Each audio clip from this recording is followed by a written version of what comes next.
Hey there, this is Teacher Elizabeth with another art tutorial for you. Today's project is all about making art for another. The gift of art demonstrates our love and appreciation for someone special to us. The subject we will use for this gift is a rose. The rose was requested by a student of our art tutorials because we do take requests. Just write a quick note with your suggestion in it and email it to the email address at the end of this video. And included in this gift you are creating, you will also be writing kind words or poetry for your special person. It can be as simple as a few loving words or a short poem.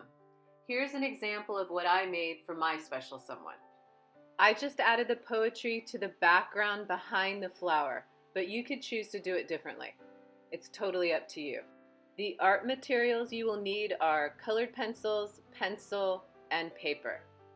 All right, let's get started. First thing you need to do is to orient your paper portrait.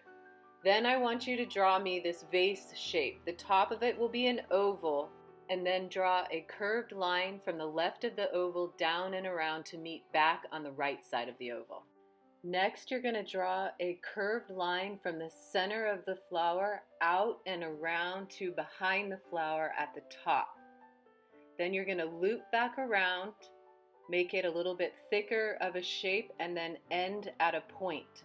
Next, you'll go to the other side of the flower and draw a curved line, and then you're going to start at the top of the oval and make a curved line that wraps around and meets up with the bottom of the flower. And then I just extended that curved line a little bit. All right, moving on. We're going for the center of the flower. It's going to be a series of curved U shapes.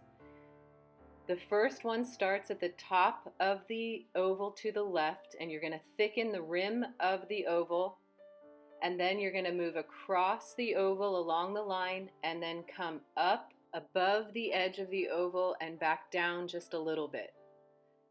Then we're going to move over and make a sideways U from where we just stopped that mark. We will thicken the U at the curve, and then we're going to start and we're going to do another U off to the right, sideways U, and then drop a line down from the curve of the U. These are all the little folds inside the rose. I'm trying to keep it as simple as possible. This would be a great time to pause the video so you can catch up. Next, just add a curved line on top of that far right petal. It's going to make it look like the petal is turning down.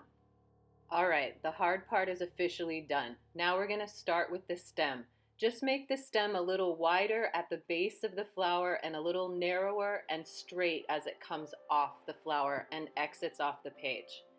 Then you're going to draw these leaf shapes that will be curved lines that have some edges to them because a rose leaf has a little bit of a texture to it. Now for the second leaf, I'm going to place it behind the stem.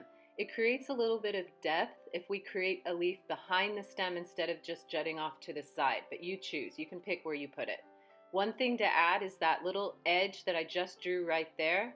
That extra line will make it look like that's the top of the leaf, and majority of what we are seeing is the bottom of the leaf. It adds dimension. Next, we're going to move up to the leaves that come out from underneath the rose itself. They're going to be smaller. They're also going to have jagged edges. You're also going to notice that I'm going to refine the drawing and erase and redraw where needed. Please always be willing to redraw and correct wherever necessary. Don't get attached to any part of a picture until the whole thing is finished.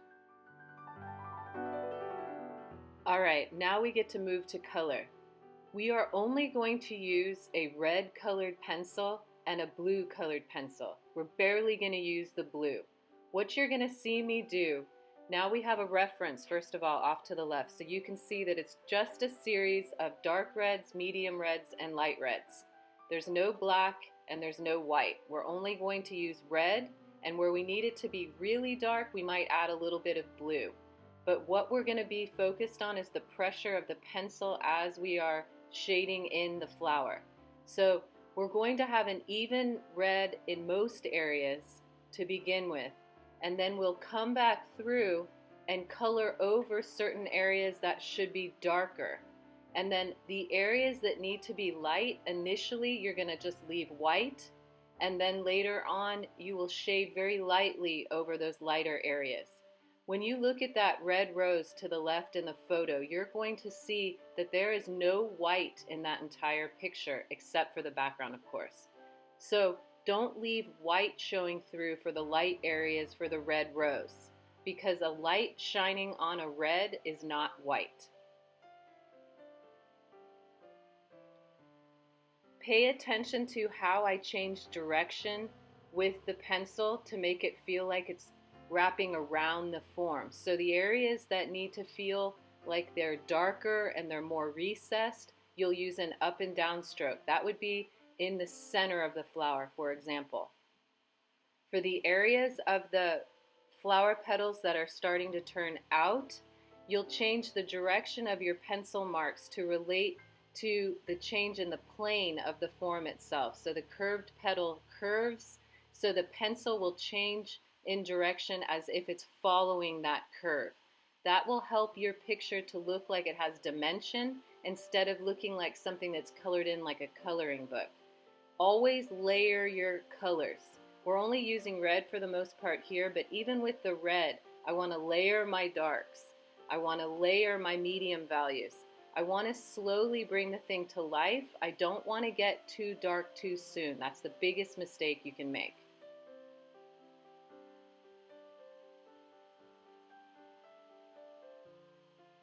But when you just layer up that red, you can see how nice and dark you can get it.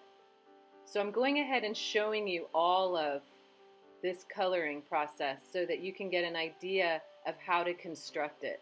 So you've seen me get in there with the blue a little bit in some of those areas that are especially dark, but mainly it's just the red pencil itself. And when I come up to those light areas, I just have a very light touch going over those white tips of those petals. And that's what's going to make them look like they're catching light. Now, when it comes to the leaves, you want to have a variety of greens. Think about having a dark green, a medium green, and a light green. Now, if you don't have those three greens in your colored pencil box, no big deal. Just take the green, and when you need to make it darker, add a little blue, and when you need to make it lighter, add a little bit of yellow. Please skip white altogether in this picture. There's no white colored pencil in this picture. I'm paying attention to where things would be darker, like underneath the flower, or a leaf that's turning away from me might be darker.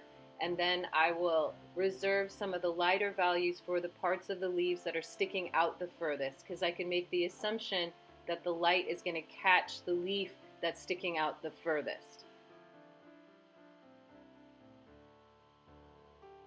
So the leaves underneath the rose will be a little darker, and the leaves coming off the stem will have some lighter areas. Please notice that I'm not creating a hard outline around everything. Don't put a dark, hard outline around the whole picture to help you see it better. It's a common mistake students make. What I want you to do instead is, redraw a little bit with a colored pencil, but don't draw so dark it makes it like an outline. We don't want to outline our flower because it will make it look like it's a cardboard cutout and flat. Whereas if we vary the line and we have some areas that are lighter and some that are a little darker, it'll lend to the illusion that this is a three-dimensional form, even though we're working on a two-dimensional surface, which is our paper. Now for the stem, you'll notice that I'm using the blue in the center of the stem going all the way down because that's the core shadow, that's the darkest shadow.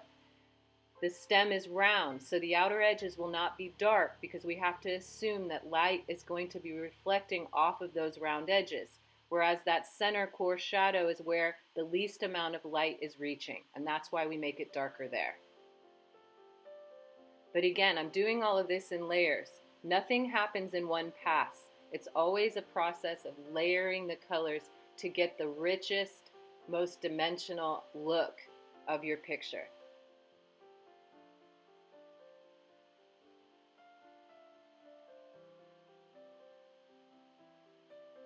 The other thing I do is I marry all the colors together. Like I put that light green on top of the dark green, and sometimes I'll take the dark and add a little bit to the lighter areas, like to separate that stem and the leaf, which I did right there. That'll give a little separation between forms. We want to know the stem is different from the leaf. You're always refining your drawing.